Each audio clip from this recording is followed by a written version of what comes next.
Magandang araw. So, gagawa na naman tayo ng video. So, siguro pag-usapan na lang natin tong treatment about sa looks. 'Di ba may mga category kasi tayo. Sub 5 is pangit. Normie is normie. Tapos alpha is pogi. Normie pala beta. Normie beta. Na alpha pogi. Or high tier normie, sama ko na rin yun kasi nasa Pilipinas tayo eh. High tier normie, nandun na rin yun sa pogi. Or sabihin nating alpha. Tsaka chad light. Actually, may nagcha-chad light pa eh. Dapat wala nang chad light eh. High tier normie na lang talaga, tsaka chad eh. Yung pogi eh. Yun lang naman talaga eh. Ewan ko, may nagcha-chad light pa. Wala namang kategory na ganyan. High tier normie. Kasi yun yung lamang lang sa normie. Which is nakikita mo naman kagaya ni Boy Tapang. Pwede mo na i-consider na high tier normie si Boy Tapang. Kasi na-realize ko lang to eh. Sa mga kasamahan niya na mag niya yung ano, yung ewan ko kung 4 or 5 lalaki yon, yung pinost ko sa clip na video. So ganun lang talaga yan, 'di ba? Ang treatment base sa looks. So gumagana nga ba yan talaga yung mga game? Gumagana ba yan? Kasi nga 'di ba, karamihan naman sa lipunan is 80% unattractive. Pero yan yung sinasabi nila na parang normie. Pero ngayon kasi sa perception ng babae dahil social media age na, parang yung 80% nagiging ano eh, nagiging sub 5 na eh. Pati normie sub 5 na rin eh. Kasi nga, biruin mo, 80% deemed unattractive. Ibig sabihin is, hindi sila nagwagwapuhan. So, kaya sa social media age is, dito sa Gen Z is, either gusto ka ng babae or hindi. Parang walang middle ground. So, yun nga. Yun talaga pinaka-brutal sa black pill talaga eh. Yung perception talaga. 'Di ba kasi ginajudge base sa appearance. Dahil na-judge ka na sa appearance, lahat ng mga sasabihin mo or kung ano-ano pang mga ano, ini-imagine kasi yan ng ano eh, ng mga tao, particular na sa babae. Kunwari, pogi ka. Yung mga sinasabi mo, ini-imagine ng babae. So, halo effect yun. So, wala talagang game. Kinikilig siya kahit ano sabihin mo kasi nai-imagine niya yung mukha mo na nagsasalita eh. Tapos yung normie, pag nagsalita yun, kung ano sabihin nun, normal yung treatment. Pagka may hindi siya nagustuhan sa sinabi mo, is dun ka niya i-reject. So, yung normie is formal treatment. So, medyo alanganin yun kasi matrabaho eh. Kagaya ko na experience ko. Biruin mo, 30 dates, tapos 8 lang mga naging ano mo dun, naging lay mo. So, ang onte, di ba? Parang ano, kasi ganun yun eh, mapapasa mo yung looks threshold, tapos, doon na papasok yung game papasok. Kasi nga, depende na lang yan kung, ah, anong emosyon na bibigay mo sa kanya. Napasa mo yung looks threshold, pero doon na papasok yung ano. Tapos sa pangit naman, meron pa rin naman na nagkakagusto sa pangit. Kasi yung babae is either broken na, tas gusto na lang na mabait, or yung kupas na, yung gusto na lang ng pang long term. So, usually yung napupunta sa pangit is mga tira-tira na, kagaya ng mga ano ko, kapitbahay ko, 'di ba? Yung tisay na single mother. Although tisay siya, pinatulan siya ng tisay, pero single mother na 'yon. Pero matangkad yung pangit. So parang ginawa na lang siya na pang bantay sa tindahan, sa business nila, hatid sundo, ganun. So parang silbidor din talaga. So yun, nai-imagine kasi ng ano yan eh, 'di ba sa pangit horny effect. Kaya kaya parang mas magandang gawin is ang strategy na lang na magagawa mo is normal na lang. Kagaya nun sa mga ano, yung parang hindi naman nagpapa-mysterious ka, is parang ano na lang, seryoso ka na lang. Kasi yung pagiging seryoso is hindi naman yan negative or positive eh. Seryoso ka lang, as in parang kung ano yung nasa harap mo, yun yung dinidil mo. So, applicable to sa lahat ah.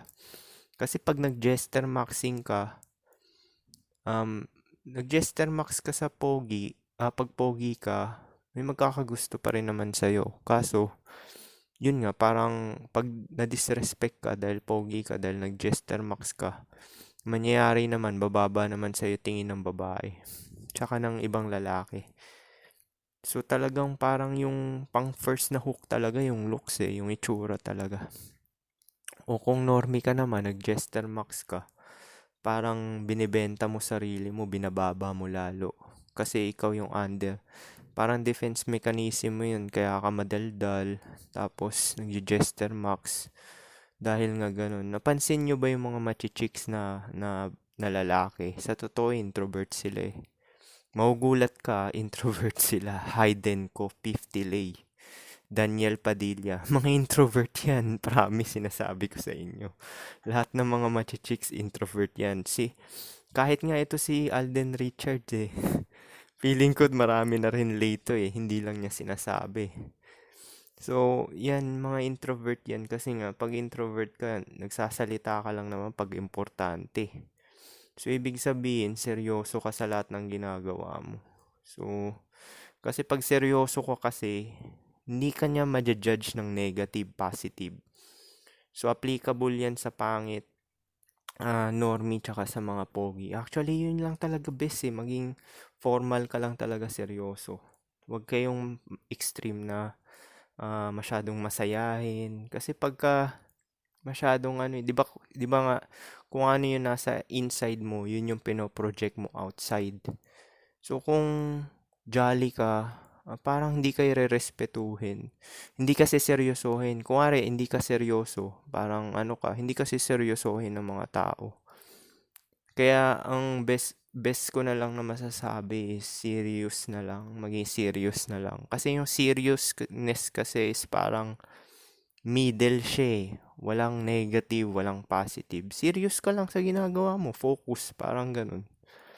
So, at the same time, nasa present ka lang din. Parang stoic ka na nga rin nun eh, actually. So, may effect yun. Yan yung din napansin ko sa mga pangit na nagkakaroon ng girlfriend. Seryoso lang din sila. Tsaka, ang pinaka ano talaga, pang-hook talaga ng mga pangit is mabait talaga. Yun lang talaga magagawa mo pag pangit ka eh. Or kung gusto mo ng panindigan yung pagiging pangit, yung horn effect, maging tag ka na para tumaas yung status mo. Kaso mahirap i-maintain yun ah. Kasi magiging target ka, maraming maiinis sa'yo dahil ano, mas maigi na yung serious na lang talaga.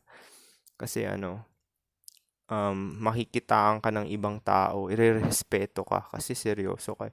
Tapos di ka gano'n nagsasalita. Nagsasalita ka lang pag importante. Actually, wala naman ding ano din talaga eh, parang susi talaga para sa babae kasi sila naman namimili.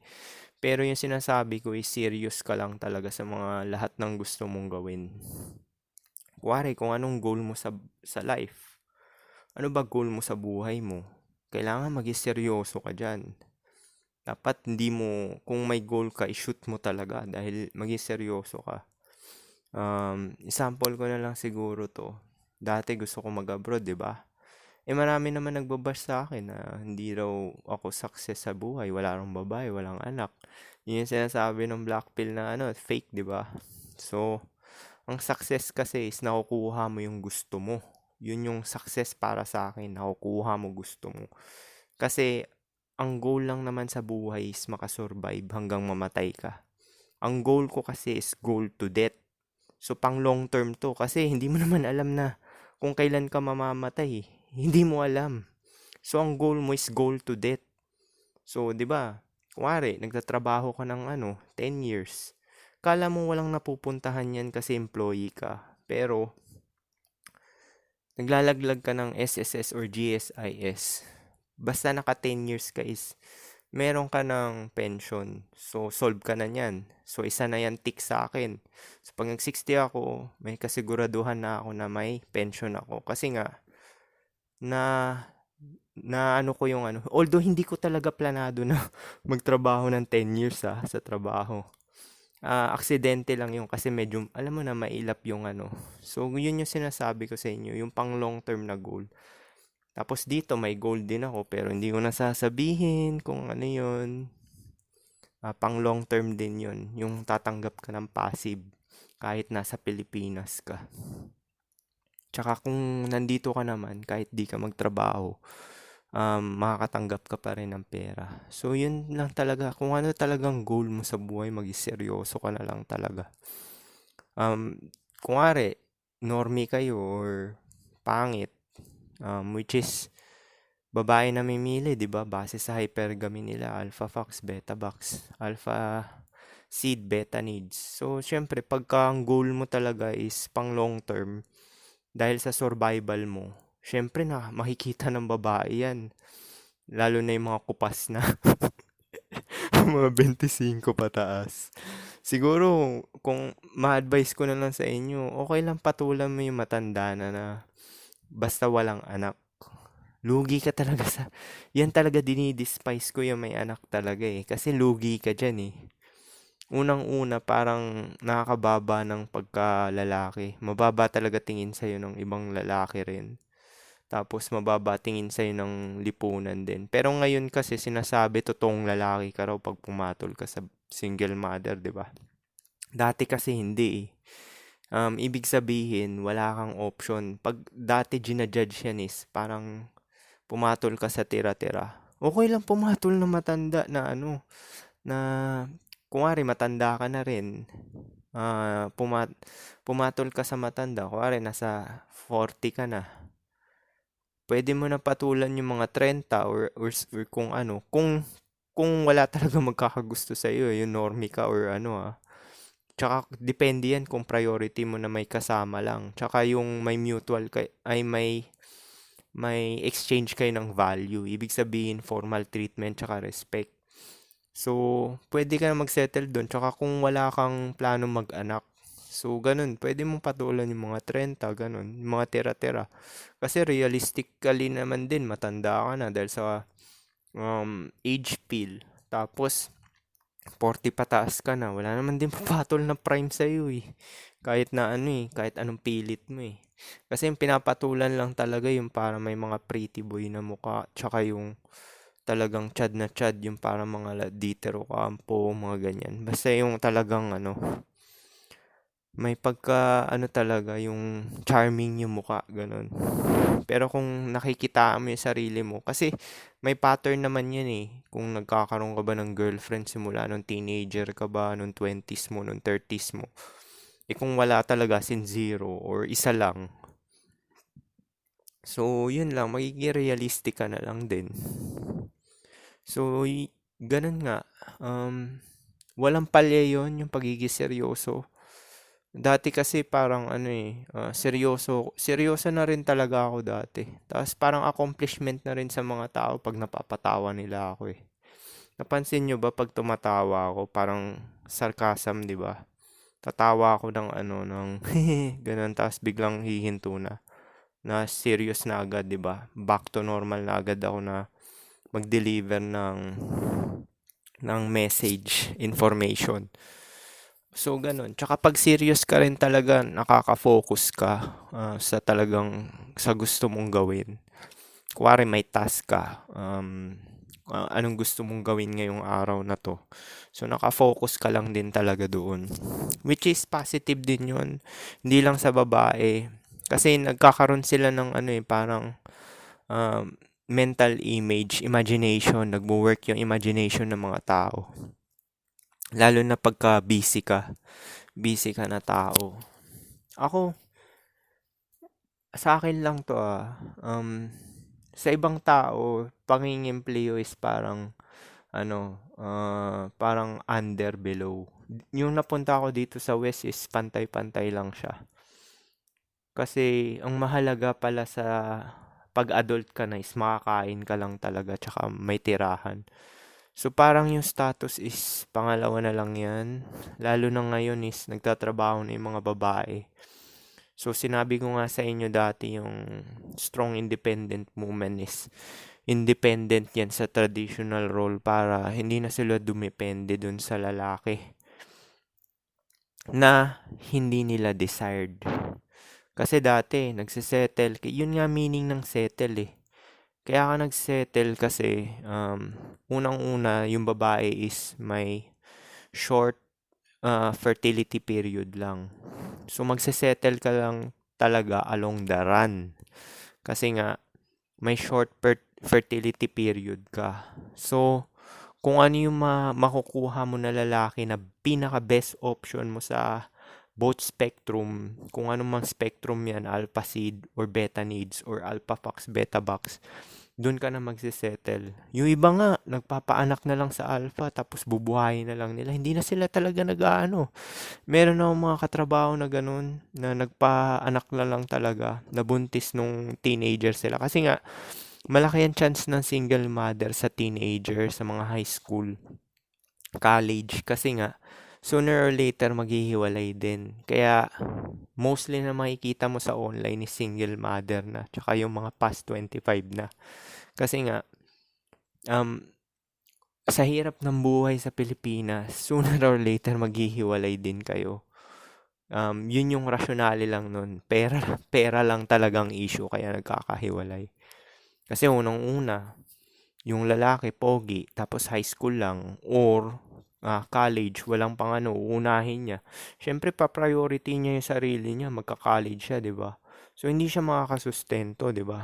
Alangan naman pagtrabahuin mo yung lalaki, pilitin mo para magsuporta. So, hindi mapipilit dahil So, nag-end up is nagiging single mother na lang. Kaya maraming single mother din ngayon. Tsaka sa SOCMED na rin yung mga dating app. Tsaka actually yung mga teenager is hindi naman sila nakakapag-dating app kasi nga bawal 18 above, 'di ba? Pero may Facebook tayong tinatawag tsaka Instagram. So, yan dalawa na yan is number one leading dating application na rin yan. Yung dating apps na mismo is pang hook up na lang talaga yun. Yung mga Chad doon or Pogi is ginagamit na lang sila for sexual pleasure or yung ibang delusional, yung mga talagang gusto na matali yung Pogi is umaasa pa rin doon, which is yung mga bobo talaga na babae, yung tumatanda na lang po, pumapatulong na lang sila ng 30, wala pa rin, or ang tagal-tagal na nila dun sa dating app. Kasi wala naman seryoso talaga dyan sa dating app. Unang-una, mga tira-tira rin tao din talaga dyan eh. Kasi yung totoong mga value na makikita mo is yun talaga sa real life talaga. Kasi ano rin yan naman yan eh, yung commonality na sinasabi ko. Usually, mamimit mo yung ideal, preferably is nung college na kakaklase mo o yung unang trabaho mo. Usually, dun yan eh. Dun yan, yung unang trabaho mo. Di ba sabi nila dati, don't cheat in your workplace. Hindi naman ako, parang disagree nga ako dun eh. Kasi nga, dun sa workplace is, marami naman successful na story doon eh. Pera na lang talaga kung fuckboy ka. Tsaka, sa workplace naman kasi, hindi ka naman mag-a-approach dun eh. Papatulan mo lang naman yung mag-o-orbit eh. Siyempre, masisira reputasyon mo kung ikaw mag-a-approach ng na parang manliligaw yung mga ganyan. Meron akong kawork na gano'n na nanligaw. Although naging successful naman kasi parang napilitan yung babae. Pero yun yung pangit dun eh. Kaya pag napilitan kasi habang buhay mo ipoprove yung sarili mo dun sa babae. Once kasi nanligaw ka is double na yan eh. Double bind na yan eh. Parang, ba't ka nanliligaw? Mababa ba value mo? Para kasing sinesell mo yung sarili mo. Yung resume mo binibigay mo dun sa babae. Na, ito ako, ganyan. Ganyan, ganyan, ganyan. Although, dahil normie naman lahat ng Pilipino, ikaw pa rin naman mag-approach doon sa nag-o-orbit sa'yo, yung may interest sa'yo. Or sa tingin mo, namag mo yung mga katrabaho mo. Kuwari, mga katrabaho mong lalaki, nakita mo, mga pangit naman sila. So, okay lang na mag-approach ka ng bold. Panindigan mo na yung pagiging pogi mo. nasa 48 laws of power din yan. Panindigan mo na yung status mo na pagiging pogi para talagang kung normie ka naman is umasa ka na lang dun sa friendship, yung parang nagka-developan o kaya may gawin kang smoke screen or yung parang anong tawag dito, dummy. Kasi 'di ba napapaligiran ka ng babae. So once na napaligiran ka ng babae is tataas yung value mo dun sa iba ring mga babae para magiging palagay din yung loob. Kasi hive mind yung babae. So magiging palagay din yung loob nila dun sa normie na yun. So dun sa normie na yun, kung sino yung trip mo doon, yun yung gagawan mo ng move. Magwo-work din naman yun. Marami na rin ako naobserbahan na ganun. Kasi sa 37 na years ko naobserbahan ko lang yung mga common na hindi naman to strategy para magkababae. Ito lang yung usual na nangyayari on its own. Kasi naniniwala din naman talaga ako na wala rin naman talagang free will yung tao. Yun na kala mo lang na may choices ka talaga sa paligid mo, sa pamimili mo is sa totoo is mostly naman lahat ng tao nagsettle lang dahil napilitan. Parang itong logic niyan, bakit ka ba kumakain? Tingin mo may choice ka ba? Kung ayaw kong mamatay, kakain ako. Kasi kung hindi ako kakain, mamamatay ako. Dun pa lang na-defeat na yung sinasabi na may free will ka eh. So, usually, bakit ba nagre-relasyon yung mga tao? Kasi gusto nila mag-procreate. Depende pa rin yan. Gusto rin nung iba may kasama sa buhay. Long term na parang kala nila security. Pero wala naman talaga security sa buhay dahil lahat tayo mamamatay. Doon pa lang talaga na-defeat na yung sinasabi nilang security. So, kung isipin mo, medyo fatalistic yung black pill pero papalayain ka nito. So, yun. Sumegway lang ako pero alam ko may napulot kayong aral doon. So, yun nga. The best lang talaga is serious ka lang talaga. Kesyo pangit ka pa. Or normie ka or chad ka pa. Kasi yun yung parang ang perception sa'yo ng tao is competent ka or seryoso ka sa ginagawa mo. At nakikitaan ka na parang goal kung ano man. Kahit wala ka naman talagang goal. Nag-a-adjust nga, di ba sinabi ko? Nag-a-adjust base sa scenario or sitwasyon. So, yun nga. Wala talagang game kasi babae nga namimili. Ano ba yung babae? Black pill truth din yan. Nature din naman yung babae. So, yung mga nagsasabi na fatalistic yung babae is nature yan eh. Yung nature yung namili. So, kasalanan, ibig sabihin may kasalanan yung nature. Para may libro niyan eh, yung Queen Bee ba yun? Queen Bee ni Scott Ridley.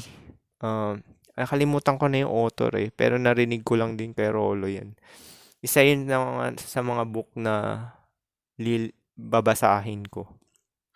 So, yun nga. Mabalik tayo dyan. So, dahil lang namimili is babae is yung lalaki is parang lang talaga siya. Option na lang ng babae. Actually, option lang na din naman talaga lahat tayo.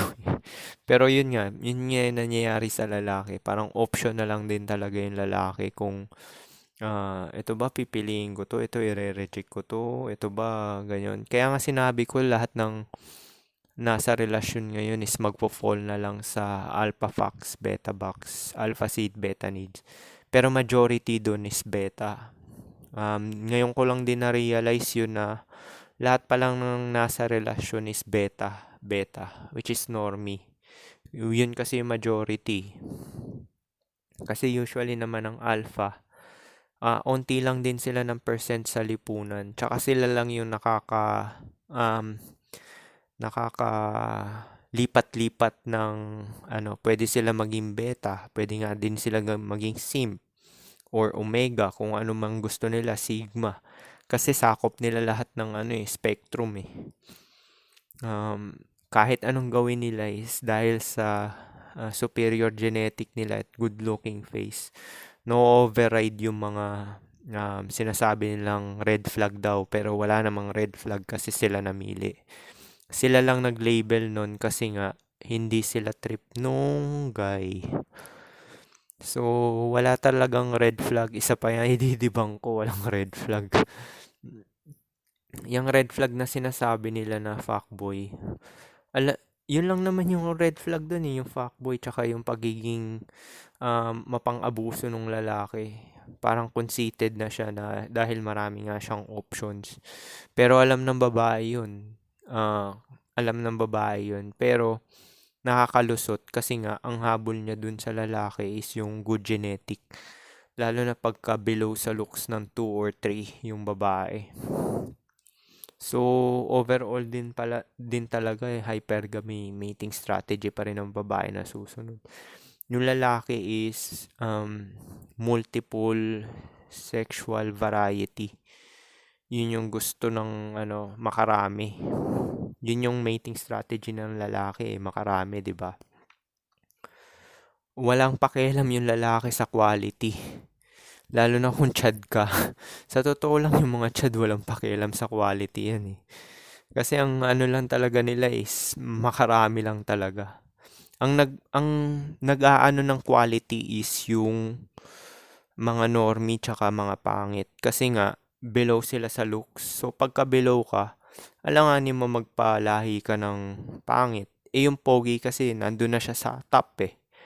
So kung tirahin man niya yung normie, kakalabasan niyan is malaking chance pa rin na may itsura pa rin normie. Kung tirahin ko yung sub 5, ang kalalabasan ng sub 5 is normie. So win-win, 'di ba?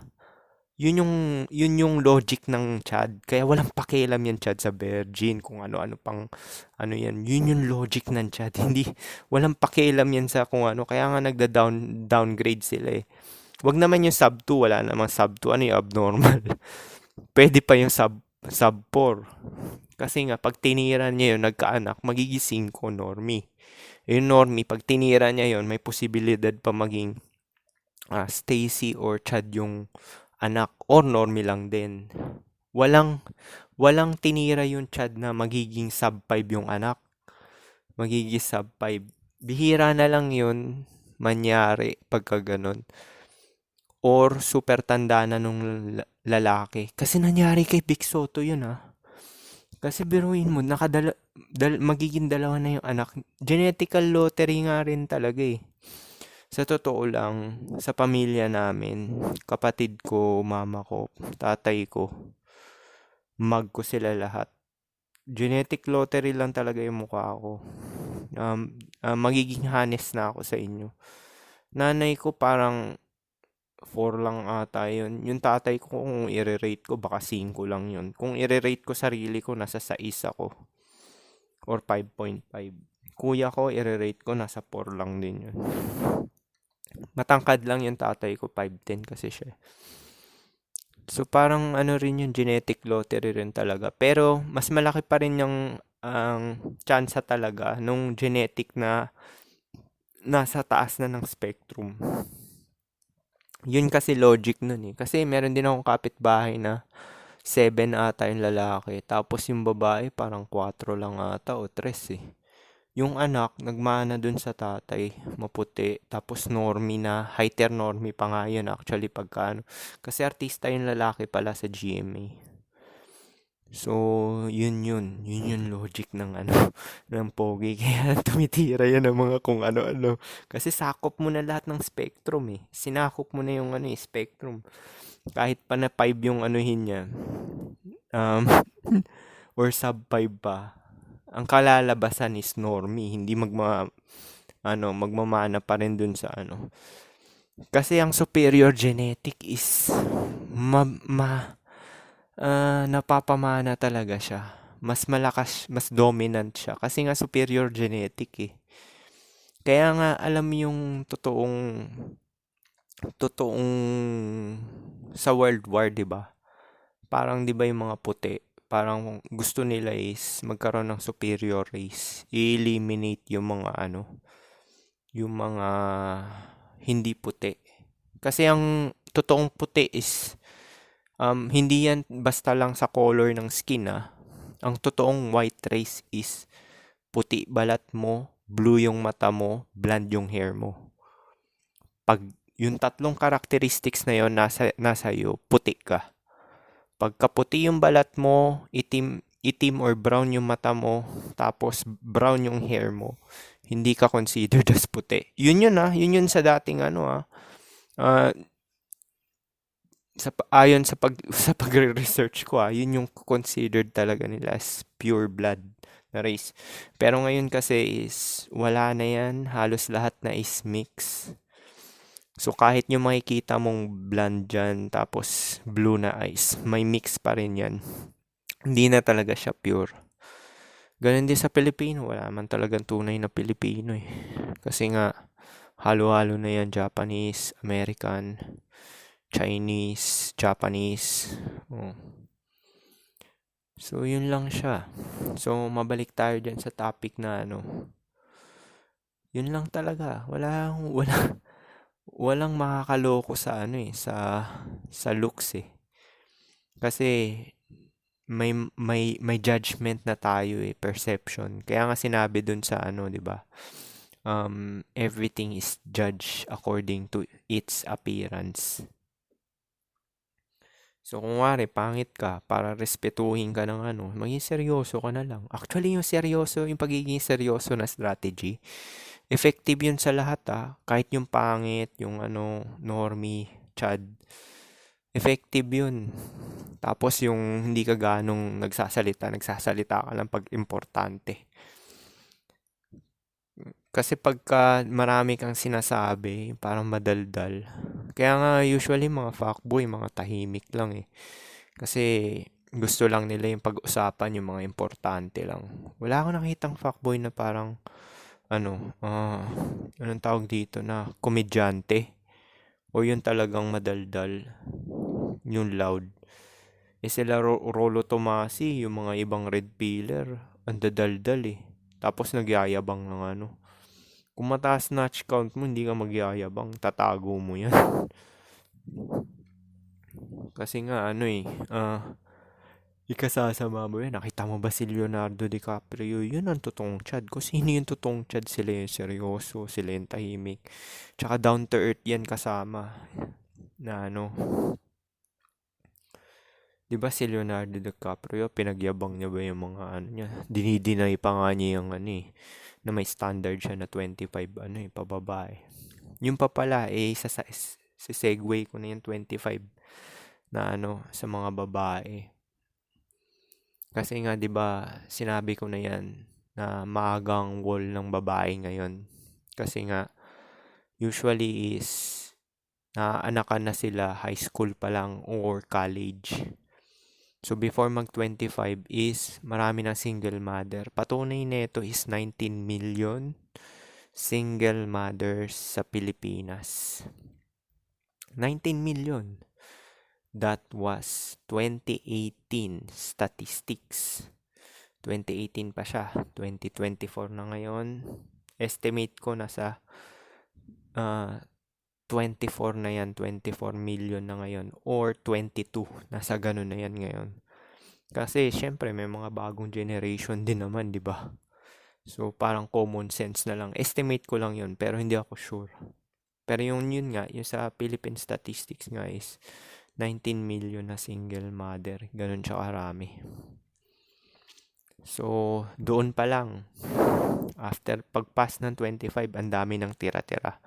Kaya pag nag-dating app ka is, ang daming single mother. Sa Pilipinas to puro swipe left gagawin mo.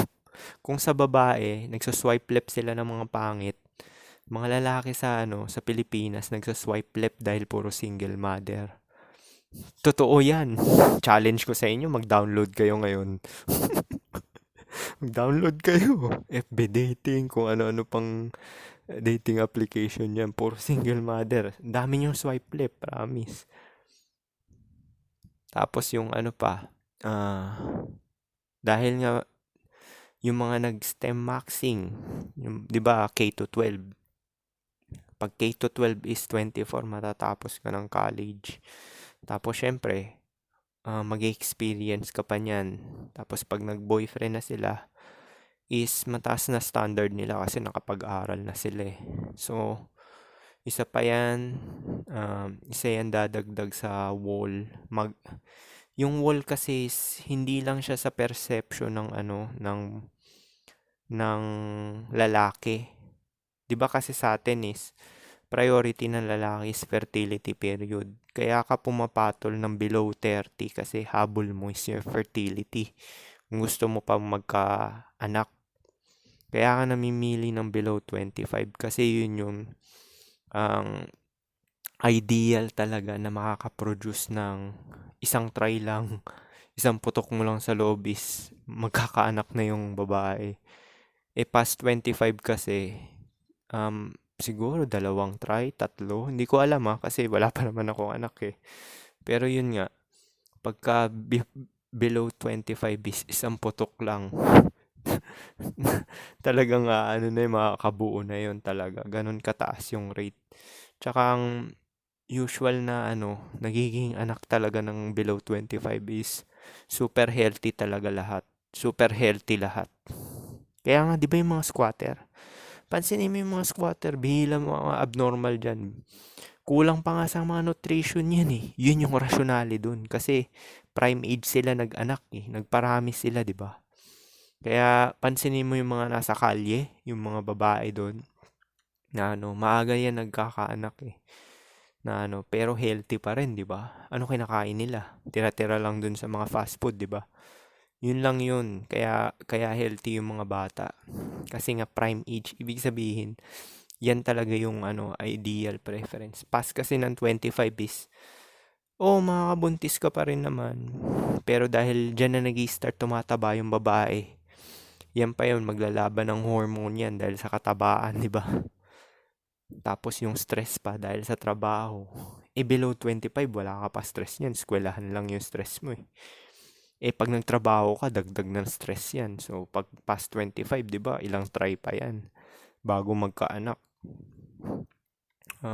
Kasi may tumaba na, may wall na sa physical, may wall pa sa sa mental dahil nga na-stress sa trabaho. 5 days a week magtatrabaho. Tapos paano kung may mga sakit pa yung mga relatives niya? Nag-breadwinner pa siya, patay na. Isa pa pala yung ang 'di ba wall natin sa perception natin sa babae ganon yung fertility habol. Ang wall naman na nagpipigil sa babae is yung mental nila, yung standards nila. Kasi nga gusto nila isakop nila yung both spectrum, 'di ba? Yung alpha seed, beta needs, alpha fox, beta box. So gusto nila sakop nila yon. Plus, yung mga nakapag-aral pa na pumatong ng 25. Sa mga hindi nakapag-aral, expected mo mabubuntis agad yan. Ang end up niya ni single mother. So, yan yung unang side ng wall. Kaya maaga yung wall ng mga 25 ngayon. Ang next na wall is tong stemming. Yung mga nag-aaral. Tumataas yung standard. Tapos yung mga lahat ng babae may alpha widow. So lahat ng babae may ideal na na preference ng itsura ng pogi na lalaki. So hindi lang siya physical, mental din, which is yung standard ng babae. Yung isang wall is standard ng lalaki, which is ina-assess natin na kailangan below 30. Ideal nga 28 pero alanganin pa yun eh kasi FIFA ni na yun eh. Pagka nagka-FIFA ni na yung babae is inano ka na lang niya dahil sa security. Oo, sincere siya, formal treatment, pero hindi na kasing ganoon kagaya nung prime niya. Hindi siya ganoon ka-down sa'yo. Kaya pansin mo si Koy Koy, di ba? Ang kinukuha niya lang talaga is below 25 lang din. Exclusion lang si Manet kasi si Manet is matagal na sa kanya. Ibig sabihin yung matangkad. Kasi pagkabata pa yung babae is, syempre yan yung peak nila. Tsaka namumold pa sila. Yan talaga yung down na down pa talaga sila sa'yo. Na-experience ko yan. Kasi, di ba sinabi ko nga sa inyo, pinakamatanda ako na na-date is 27 lang. Although ako yung tumatanda, pero yung mga nakaka-date ko is mga below 30 pa rin. Actually, below 27 pa nga rin eh. Kasi pinakamatanda ako na na-date, 27. Tsaka nakukumpara ko sila na talagang down pa sila talaga sa akin. Never pa ako naka-experience ng mga 30 pataas or single. Single mother naka-date na ako. 28 pala siya. Yun, 28. Ano siya, parang wala talaga siyang pakialam sa'yo kasi nga ang focus niya is anak lang niya. Tapos kakain kayo, tapos yung, alam, laging nagmamadali, ganun. Although kikitain ka pa rin niya. Kasi nakatatlo yun, inoobserbahan ko. Kasi ganun kasi ako eh. Ang ball lagi nasa'yo. So, noobserbahan ko. Tapos kinat ko na after 3 kasi sabi ko hindi ko tumayaya ng SCX kasi lagi nagmamadali. Kasi may anak nga, no? So, kinat ko na. Usually ako nagka-cut parate pagka tingin ko walang pupuntahan. Ganon kasi yung may experience mo pag normie ka eh. Normie-normihan ka eh. Tapos yung mukha ko pa, parang rare din sa Pilipinas. Wala naman akong kahawig din talaga. Na ganon mamili yung babae, yung commonality ng facial feature eh. Kasi may genetic, parang something sa genetic niyan. Kasi nakikita ko yung mag-asawa. Usually magkahawig sila eh. Yun yung ko eh, yung mga nagkakatuluyan. Ewan ko, genetic ba yan? Parang preference. Oh, genetic determinism nga. Oh, genetic preference nga. So, yun nga talaga siya. Parang nagkakatuluyan yung magkakahawig. Bihira ka lang nung si Manny Pacquiao, Jinky, medyo magkahawig na rin kung tumatagal eh. Malaki lang ng mata ni Jinky. Pero yung ng mukha, parang hawig na rin eh. So, ganun nga siya. Parang genetic din talaga yung eh. So, paano? Yun lang siguro. Wala talagang strategy. Gagawin mo na, maging seryoso ka na lang sa gusto mong gawin. Hindi yung seryoso na depressed black pill ka na nga eh. Pagka black pill ka is, seryoso ka lang sa ginagawa mo pero walang attached na emotion dyan. Kasi nga, yung pag nag-isip ka is hindi base sa emotion. Yun pa pala, isisingit ko to. Yung pagka may gusto kayong gawin is, wag nyong gawin for the sake lang ng dahil lang sa nararamdaman sa emotion. Kasi 'di ba, kunwari, yung ginawa ko, 10 years ako nagtrabaho. Although hindi ko siya gusto, pero yun yung nangyari. At the end of the days, may compounding effect din pala talaga siya. So, yung mga ginagawa nyo ngayon is, kung ano man yan, is wala rin naman talagang maling daan. Usually talaga, destiny lang talaga natin papunta sa kamatayan. So, lahat ng ginagawa natin is wala ring mali. Mga nag-fail is hindi rin siya fail. Hindi rin naman talaga siya failure kung titingnan mo. Is kasi compounding effect nga eh. Pero, ang magagawa mo na lang is yung, kung ano yung magagawa mo sa present. Alam mo yung libro na Choose Your Way? Choose Your Way. Alam mo yung ganon? Yung kunwari, turn to page 43, turn to page 3, ganyan, kung anong adventure gusto mo. Pero ang end result is death. Ang end result doon is, hindi ko na alam kung ano. Pero yun nga, sa atin naman parang ganun lang din. Choose your way kung anong gusto mo ma-experience. So, yung ginagawa mo ngayon is may compounding effect yan sa future na gusto mong gawin or gusto mong ma-attain. So, parang ganun nga lang din eh. So, yun nga, seryoso ka lang din talaga sa ginagawa mo. Tsaka yun pa pala, pag seryoso ka, focus ka. Mapansin mo yun, pag focus ka sa mga ginagawa mo. Kesyo pang bababae man yan or kung ano pang gusto mong i-attain sa buhay is wala ka rin naman talaga nararamdaman na emosyon. Parang negative, positive. Kasi focus ka lang talaga dun eh. So yun na lang masasabi ko, wala talagang game. Kasi nga babae ang picker. Magagawa mo lang talaga is seryoso. Tsaka wag ka mag-digester max yan talaga. Kesyo pangit ka, normie or ano. Kasi ang ano yan eh, perception yan is parang may tinatago ka. Binibenta mo sarili mo na para magustuhan ka. People pleaser tawag doon, ganun. So paano yun la siguro, peace.